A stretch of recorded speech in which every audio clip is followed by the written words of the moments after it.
Өз ісінің білгері һәм шебер атану үшін жақсы жұмыс істеп, жетік білуге ұмтылу қажет.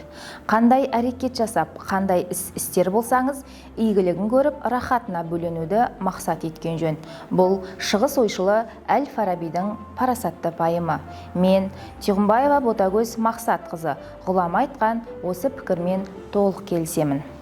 Әрбір тұлға, әрбір маман өз кәсібінің, өз мамандығын қыр-сырын меңгеріп, адал еңбектенуді мақсат ете білу керек. Сонда мақсатын бағындырып, табысқа қол жеткізеді. Серғали Толбеков атындағы номері 3-ші IT мектеп-лицей аймақтағы сапалы білім беретін, саналы тәрбие үстейтін алдыңғы қатарлы мектеп-лицейлердің бірі.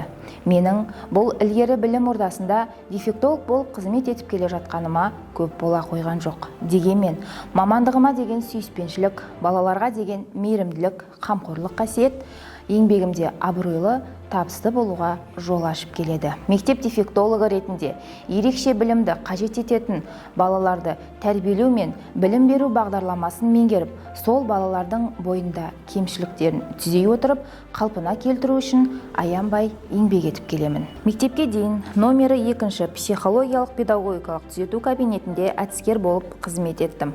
Мұнда жинаған іс тәжірибем бүгінгі қызметіне бағдар болып, теориялық білімімді практикамен ұштастырып келемін. Қазіргі заманда әлемдік жаһанданудағы қоғамда, ондағы қарым-қатынастар да біршама өзгеріске ұшыраған.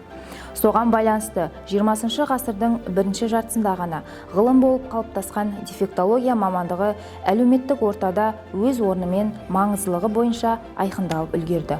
Бұрын тіл, дене мүкістігі бар балаларды ортадан аластатып, білімді үйден алуға жағдай жасалса, қазіргі уақытта ерекше қамқорлықты қажет ететін балалардың мектепте қатарластарымен білім алуына айрықша назар бөлінуде. Біз өз тарапымыздан осындай ерекше жандарды, олардың бейімделуіне өз үлесімізді қоссақ дейміз. Дефектология ғылымының одан әрі өркендеуі біз сияқты жас дефектолог мамандардың қолында. Бұл ғылымның ашылмаған сырлары өте көп.